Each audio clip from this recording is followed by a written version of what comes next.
ChatGPT, Gemini, Claude. 75% of knowledge workers now use these tools, but almost nobody can explain what actually happens when you hit enter. I analyzed over 48 sources, from MIT research papers to Microsoft workforce data, to build the clearest explanation possible.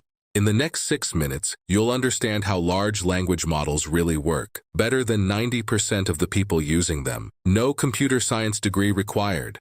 Let's start with something you already know, your phone's predictive keyboard. When you type, "Good morning, how are," your phone suggests you. It predicts the next word based on patterns it's seen before. Simple, right? Now imagine that same idea, predicting the next word, but trained on 5 trillion words. That's what GPT is. This isn't opinion. IBM, Stanford, and Georgetown Center describe the core mechanism the same way.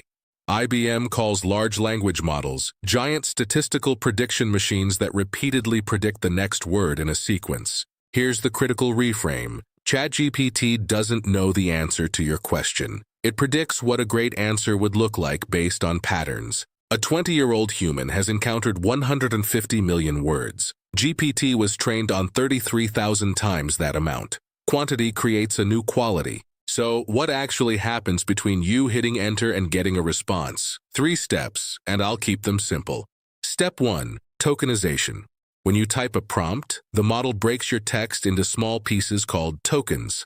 Think of them as word fragments. Step 2. Embedding. Each token gets converted into a list of numbers, a numerical fingerprint that captures its meaning and relationships. Step 3. The transformer. It uses self-attention to figure out which words relate to which other words, no matter how far apart they are. Think of each parameter as a tiny dial. During training, the model adjusted all 1.76 trillion of those dials to get better at prediction. GPT versus Gemini versus Claude, they're not the same tool.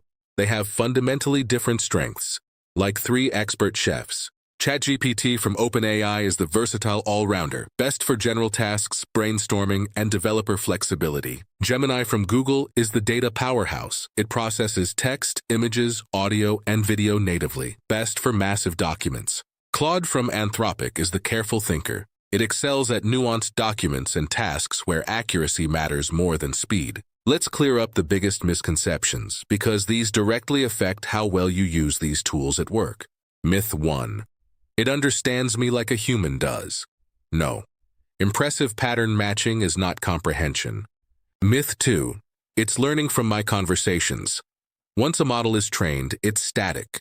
However, tools like ChatGPT use a memory feature to store information about you, using your data to be more precise even if the core model isn't getting smarter.